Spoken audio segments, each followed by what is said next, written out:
बिस्मिल्लाहिर्रहमानिर्रहीम। तो जो कंसाइज केमिस्ट्री सीरीज चल रही है, आज जो थर्मोडायनामिक्स का हमारा सिलसिला था, इसको प्रोबली आज लास्ट क्लास होगा। तो मैंने आज इसको थोड़ा सा अलग से प्रिपेयर करके ही लाया है, so that I can finish it quickly. So आज हम डिस्कस करेंगे थर्मोकेमिस्ट्री और कुछ जो पेंडिंग चीज़ें हैं। थर्मोकेमिस्ट्री हम जानते हैं, it's a branch of thermodynamics जहाँ पे हम केमिकल रिएक्शंस की बात करते हैं, ठीक है। उनकी फिजिबिलिटी, उनकी एंट्रोपी, उनकी एंथैल्पी चेंजेस। उसमें एक पॉइंट है enthalpy of reaction. Enthalpy reaction very simple है। जब भी reactants will get converted into products, means जब रिएक्टेंट्स रिएक्ट करेंगे और प्रोडक्ट बनाएंगे, so they are accompanied by energy changes. Heat is evolved और हीट इज एब्जॉर्ब्ड। सो अगर heat is absorbed, it's called as endothermic reaction, and if the heat is evolved it's called exothermic reaction। ज्यादातर reaction है exothermic, ठीक। अच्छा, तो अब इसमें जो क्वेश्चन आता है that is possibly it can come under this term, standard enthalpy of formation. Now standard enthalpy of formation means when 1 mole of substance is formed, when 1 mole of product is formed from its constituent elements in their respective standard states. So when the elements are in their respective standard states and they will react to form a substance, a product. Now the heat evolved or heat absorbed, so that's called as the enthalpy of formation, ठीक है।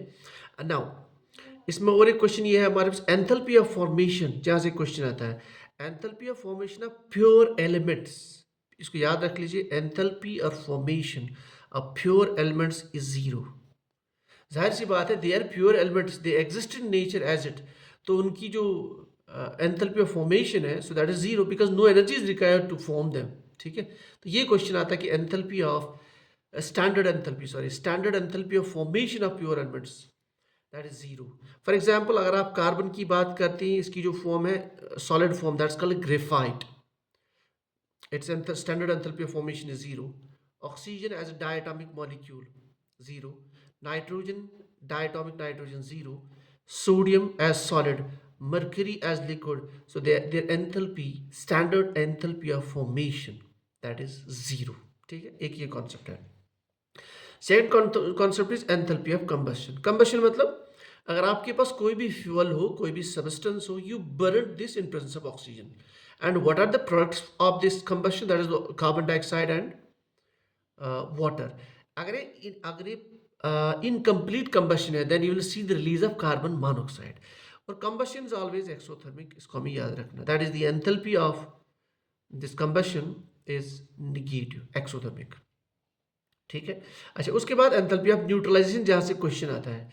Neutralisation means when 1 mole of an acid H positive gets completely neutralised by base at constant temperature and pressure, the amount of energy released, it's called as enthalpy of neutralization। एक strong acid और strong base, for example HCl and sodium hydroxide, इसका enthalpy of neutralization का value आपको याद रखना है, it is 57 -57 kilo joules per मोल।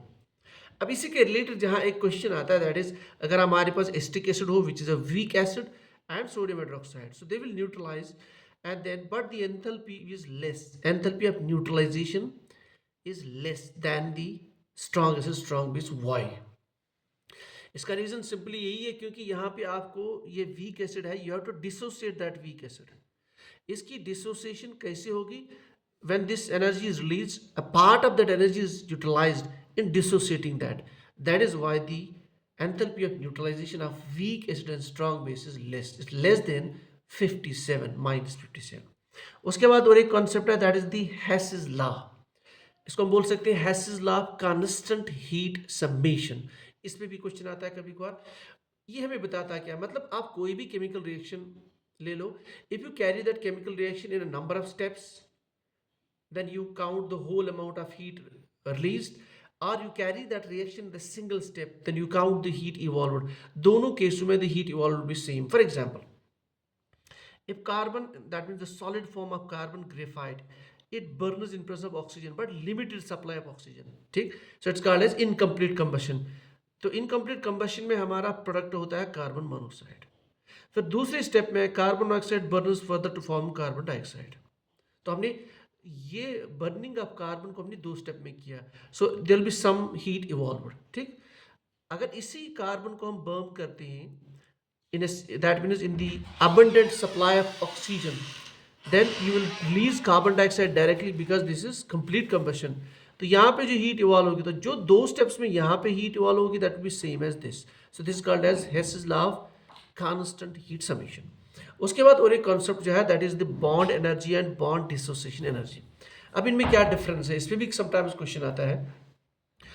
अगर हमारे पास let's say we have a methane molecule, you can see here this is a methane molecule, इसमें 4 बॉन्ड्स हैं CH CH CH। अगर मुझे पहला बॉन्ड ब्रेक करना है, we know that to break this bond I have to supply the energy, so the amount of energy required to break this single bond that is called as a bond dissociation energy. जब मैंने पहला bond तोड़ा, इसको हमें याद रखना है, इसकी एनर्जी डिफरेंट होगी। जब मैं, क्योंकि अब जो मॉलिक्यूल बनेगा दैट बी CH3 नेगेटिव, फिर जब मैं दूसरा बॉन्ड तोड़ूंगा, so the energy that will be different. इस तरह से जब मैं तीसरा तोड़ूंगा, एनर्जी डिफरेंट, क्योंकि नया नया स्पीशी बन रहा है। तो कहने का ये मतलब है bond dissociation energy is energy required to break a single bond. लेकिन अगर आप बॉन्ड एनर्जी की बात करते हैं, तो आप कहते हैं कि एक बॉन्ड को जितनी एनर्जी लगी, यानी टोटल जो एनर्जी लगी इनको ब्रेक करने में, उसको आप डिवाइड करेंगे में 4। सो जब आप डिवाइड 4 करते हो, तो आप एक बॉन्ड की बात करें, that is the average bond dissociation energy. So average bond dissociation energy is called bond energy, and energy required to break a particular bond that is called as bond energy. याद रखना है कि जब हमने पहला बॉन्ड ब्रेक किया, it this energy, this bond dissociation energy is different, then when we take second one it will be different, third will be different, and fourth will be different. यहाँ से क्वेश्चन आ सकता है। Then we have important question, I am going to sum up whole this thermodynamics. Last topic जो है that's उसमें entropy का एक concept. Entropy means randomness, disorder. याद रखिए सॉलिड जो है, सॉलिड मटेरियल, जो मैटर का सॉलिड फॉर्म है, उसमें पार्टिकल्स का अरेंजमेंट होता है, दे आर पैक्ड, तो एंट्रोपी कम हो जाती है। जैसे आप इसको हीट करते हैं सॉलिड को, you convert the solid material into liquid, the entropy increases, ठीक, and then liquid into gas, तो gas phase has the highest entropy, और जिसकी इसकी एंट्रोपी ज़्यादा होती है that is highly stable because randomness is more. तो आप मैथमेटिकली लिख सकते हो entropy is heat absorbed and then temperature rise. Q reversibility, a process which takes place in the reversible manner. Reversible means कि वो प्रोसेस, उसमें हर step पे सिस्टम इक्विलिब्रियम में रहता है, system remain the state of equilibrium. तो entropy is heat absorbed in a reversible process divided by temperature, this is called as entropy. तो third law of thermodynamics which is related to the entropy, वो हमें ये बताता है कि अगर आपका कोई भी सिस्टम है, आप टेम्परेचर लो करते हो, एंट्रोपी कम हो जाएगी। इसका मतलब एक स्टेट पे अगर आप 0 केल्विन टेम्परेचर बनाते हैं, that means 273 degree kelvin degree minus, तो आपका मटेरियल फ्रीज हो जाएगा, तो एंट्रोपी 0 होनी चाहिए। तो थर्ड लॉ बोलता है entropy of a perfectly crystalline substance eight absolute 0 temperature is 0। लेकिन याद रखिए ये एंट्रोपी किसकी 0 बन जाती है, दो सब्सटेंसेस जहाँ पे परफेक्टली क्रिस्टलाइन अरेंजमेंट हो, मटेरियल इज परफेक्टली क्रिस्टलाइन, उनका 0 बनता है। लेकिन बहुत सारे मटेरियल है उनका एब्सोल्यूट 0 पे भी एंट्रोपी 0 नहीं बनता।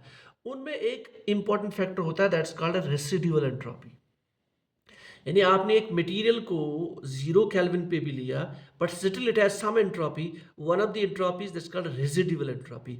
वो रेसिडुअल एंट्रोपी हम कैसे कैलकुलेट करते हैं, ये फॉर्मूला भी आप माइंड में रख सकते हैं, यहाँ से भी क्वेश्चन आता है।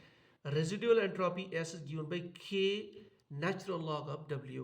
के मीन्स बोल्ट्जमैन कांस्टेंट, डब्ल्यू का मतलब क्या है, फॉर एग्जाम्पल अगर आपके पास कार्बन मोनोऑक्साइड है, आपने इसको फ्रीज किया 0 केल्विन पे, अब इसके 2 अरेंजमेंट बन सकते हैं, OC भी हो सकता है और CO भी, 2 अरेंजमेंट बने, तो W इज बेसिकली, अब दो, एक ही मॉलिक्यूल के 2 अरेंजमेंट है। अब इसमें अगर आप 1 मोल ऑफ सब्सटेंस का लेंगे तो W is equal to 2 to the power n, n is the Avogadro's number। तो वो वैल्यू आप यहाँ शिफ्ट करेंगे, सब्स्टिट्यूट करेंगे, then you can calculate the residual entropy. ऐसे भी क्वेश्चंस आते हैं। अच्छा, अब आते हैं लास्ट पॉइंट पे। अच्छा, हमने कहा entropy is Q reversible by T, ठीक। अब मान लो अगर कोई आपका सॉलिड सब्सटेंस है, आपसे बेल्ट करके लिक्विड बनाते हैं, तो इस क्यू के बदले आप लिख सकते हैं what, you convert solid into liquid, that's melting, it's also called fusion. तो आप लिखेंगे एंथैल्पी ऑफ फ्यूजन क्यू के बदले divide by melting point, that is called the entropy. Likely अगर आप लिक्विड को गैस में कन्वर्ट करते हो, you write enthalpy of vaporisation divide by boiling point. And third point, अगर आप सॉलिड को डायरेक्टली कन्वर्ट करने वेपर में, which is called as sublimation, तो आप क्यू के बदले देखिए enthalpy of sublimation divide by sublimation temperature. तो ये भी आप कर सकते हैं। उसके बाद में जो सबसे इंपॉर्टेंट क्वेश्चन है, जहाँ से क्वेश्चन आता है, दैट इज कोई भी अगर प्रोसेस हो, चाहे वो केमिकल रिएक्शन हो या कोई भी प्रोसेस हो, how it is spontaneous. Spontaneity के लिए एक क्राइटेरिया कि entropy should be positive, enthalpy should be negative. अब आप बोलेंगे एंथैल्पी नेगेटिव है एक्सोथर्मिक के केस में, व्हाट अबाउट दी एंडोथर्मिक, उसमें तो एब्जॉर्प्शन एनर्जी एब्जॉर्ब होती है, उस केस में ये वाला फैक्टर डोमिनेंट बनता है। Even though in the endothermic process the energy is absorbed but still they are spontaneous, क्यों? Because entropy is more। इसका मतलब है किसी भी रिएक्शन की स्पॉन्टेनिटी, किसी भी प्रोसेस स्पॉन्टेनियस है कि नहीं, so that depends on this equation जो आप नॉर्मली पढ़ते हैं, Gibbs Helmholtz equation, delta G free energy is equal to H minus T S. तो दोनों को मिला के जो जी का वैल्यू मिलता है that should be negative. If the value of G is negative, then only your process is spontaneous. For any process to be spontaneous, or the driving force of the process should be that free energy change should be negative. So उसके लिए एक तो ये है कि entropy positive, दूसरा enthalpy negative. अगर enthalpy positive है जैसे इस केस में एंडोथर्मिक में, तो ये फैक्टर वहाँ बढ़ जाता है, एंट्रोपी वाला factor. So overall the delta G becomes negative. So this was all about the thermodynamics. उसके बाद जो हमारा सेकंड वाला हम स्टार्ट करेंगे that will be the spectroscopy.